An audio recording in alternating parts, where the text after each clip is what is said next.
Tal vez algunos consejos desde su corazón pastoral. Sí, algunos consejos prácticos de la lectura de la palabra.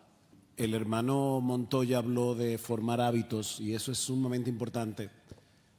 Yo creo que algo bueno puede ser el hecho de que busques un lugar en tu casa donde puedas estar tranquilo y hazlo tu lugar de encuentro con el Señor.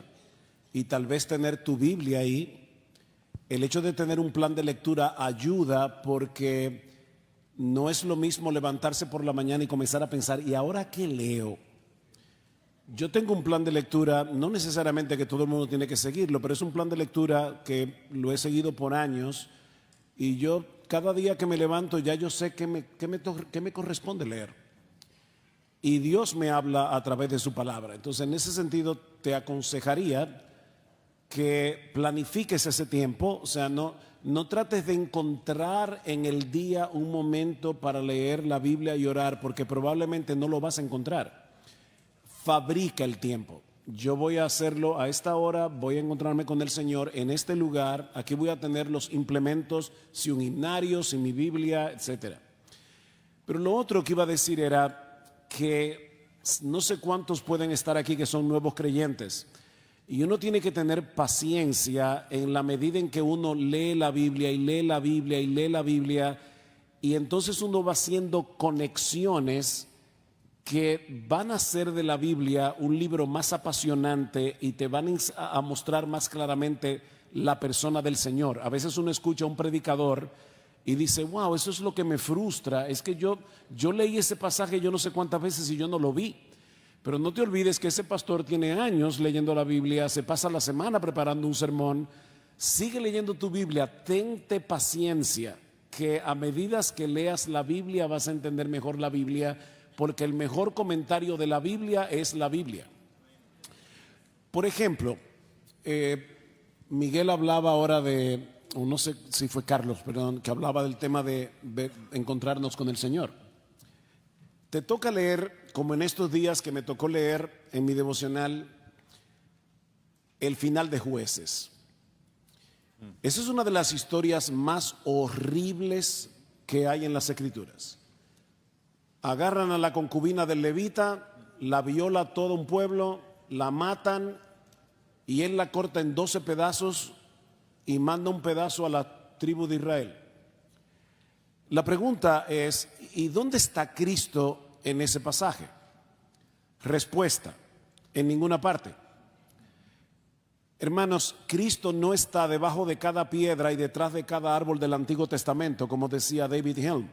No metas a Cristo donde no está, porque vas a terminar alegorizando las Escrituras. Y con las Escrituras no se alegoriza. No lean la Biblia de una manera alegórica, nunca lo hagan. Ahora bien, ¿dónde está Cristo como quiera? ¿Cómo yo puedo llegar a Cristo desde ese pasaje? Bueno, el libro de Jueces es parte de un rompecabezas de toda la historia de la redención. Ese libro está ahí por una razón. Una de ellas es prepararme para la monarquía, porque el libro de Jueces dice, en aquellos días no había rey en Israel, cada cual hacía lo que bien le parecía. En la Biblia hebrea, después de Jueces va Samuel. Yo sé que en español va Ruth, pero no en la hebrea Ruth está después. Después de Jueces va Samuel, porque viene la instauración de la monarquía. Pero cuando tú lees el Antiguo Testamento te das cuenta que el rey que necesita el mundo, según Jueces, ni siquiera era David, que era el mejorcito de los reyes de Israel. ¿Cuál es el rey de Israel que la nación necesitaba y que el mundo necesitaba? Ese rey se llama Jesús. Entonces, en una forma correcta, yo puedo conectar ese texto con Jesús. Yo no estoy tratando de meter a Jesús en la historia, pero ese texto me está diciendo, yo necesito un rey, y yo necesito un rey que gobierne mi corazón.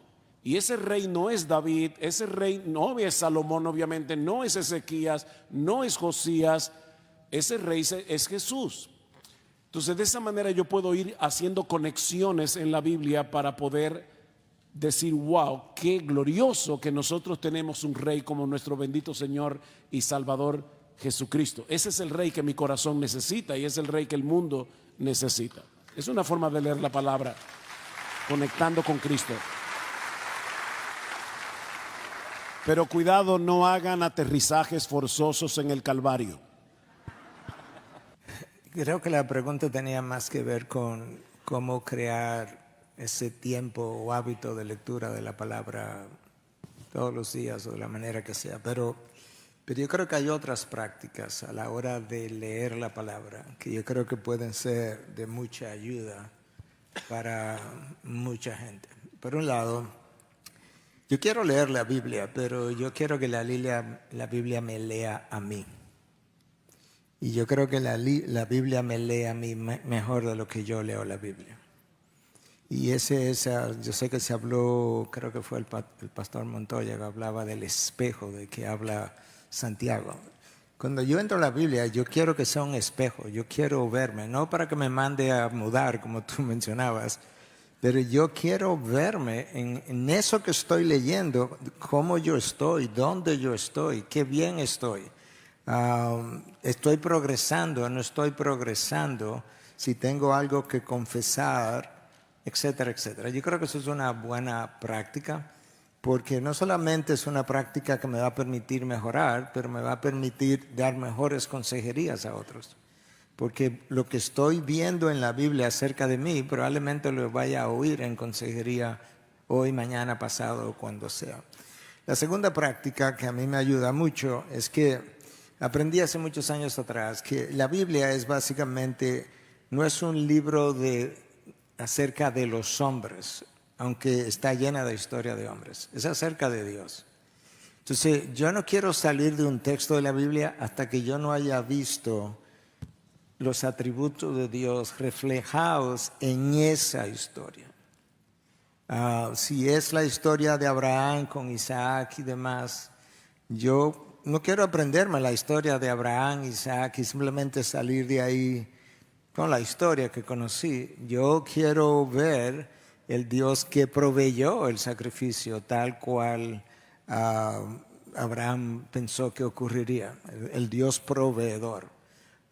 Yo quiero ver el Dios que movió a Abraham a hacer esto.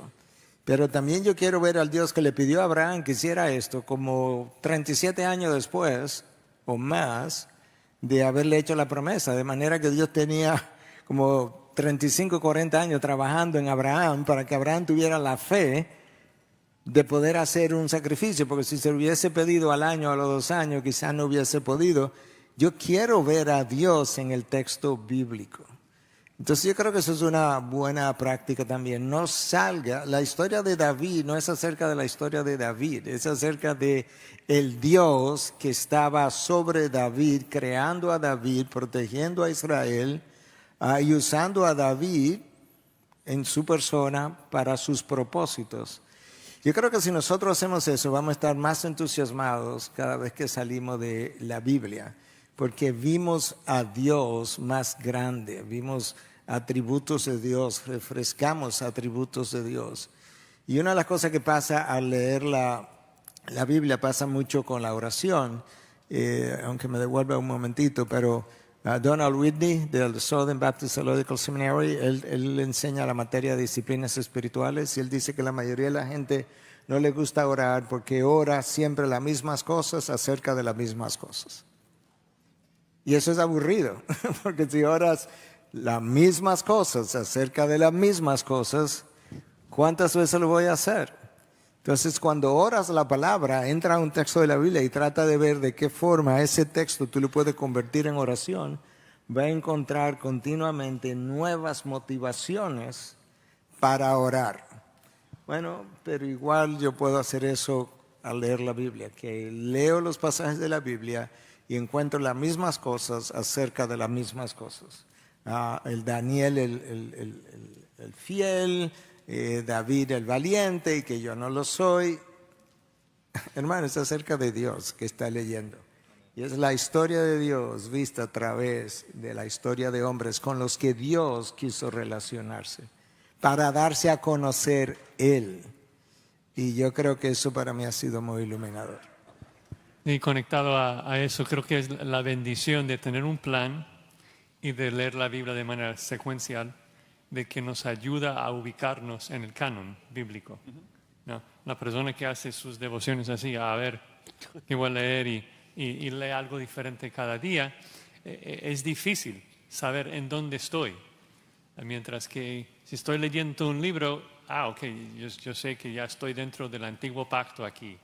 Y es un pacto condicional y estás viendo los argumentos. Aquí estoy en Proverbios, esas son comparaciones sabias. Esas no son promesas de Pablo, de que Cristo va a volver. Eso es un proverbio que dice que el hijo sabio alegra a su padre. Y esto normalmente es cierto, si no hay otras condiciones. Pero a veces un hijo sabio tiene un padre necio, borracho, y no debe pensar, bueno, mi vida no trae ninguna alegría a mi padre, entonces es porque no soy sabio. No, es un proverbio. Entonces el hecho de tener un plan, de seguir el plan, yo creo que nos ayuda mucho a tener ese hábito y luego de poder ubicarnos en donde estamos en la Biblia. Y el otro, yo creo que lo que comentó Luis era muy sabio de ejercer el sentido común, porque en cada etapa de la vida, la forma que nos disciplinamos en la lectura creo que se luce un poquito diferente. Si eres soltero y no comienzas tu día a solas con el Señor, me pregunto por qué. ¿Qué otras cosas tienes que hacer? O sea, si tienes un hijo recién nacido, no, o sea, él te levanta y no pues, déjame 15 minutos, voy a leer mi Biblia. No, o sea, tienes que atenderlo.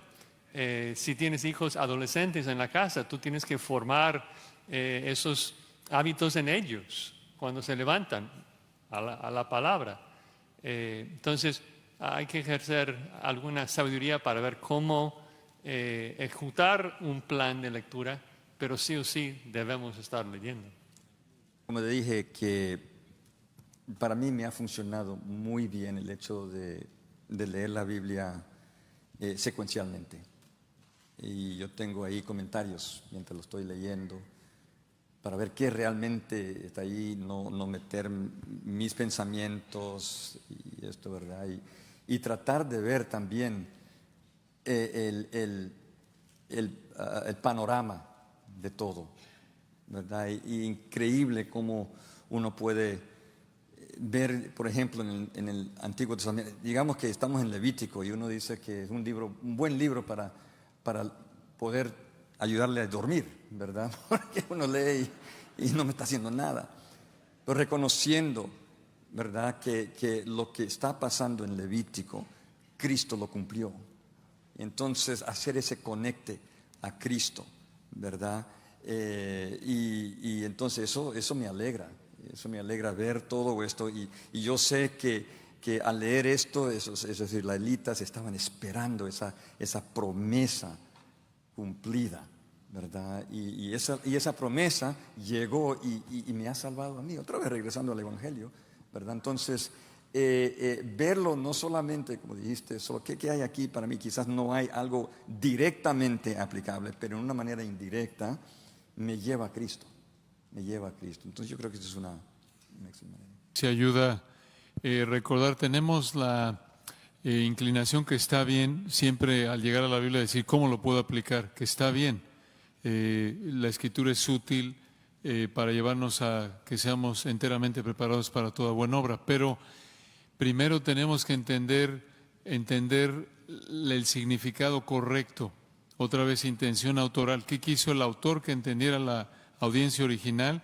Y ya de ahí pregunto entonces qué. Como dice el hermano Abner Chao, estudias la Biblia y preguntas qué dice, por qué lo dice y entonces qué. Y para responder esas preguntas, idealmente, si puedes tomar una clase de cómo interpretar la Biblia, sería ideal. Te puedes meter al IDEX, una comisión ahí, por favor.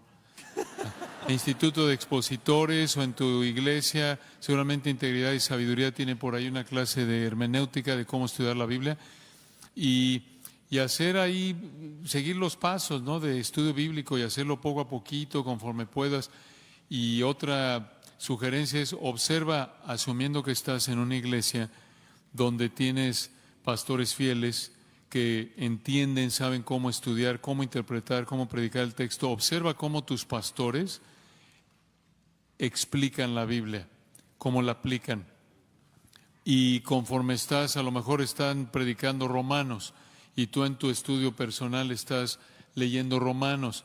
Creo que la mejor manera de sacarle jugo al estudio bíblico, incluso si estás de manera personal, por lo menos de lo que yo creo, es usando un buen comentario que te ayude a entender el texto. Ya hiciste tus observaciones, saca un buen comentario, escucha un buen sermón, para que puedas estar realmente sacándole jugo y te llevas algo y dices, oye, entendí, como dice Sugel, no violé la intención del autor ahí, el tema teológico, pero también hay una aplicación ahí, cómo puedo aplicarlo, ¿no? Entonces, bueno, algunas ideas.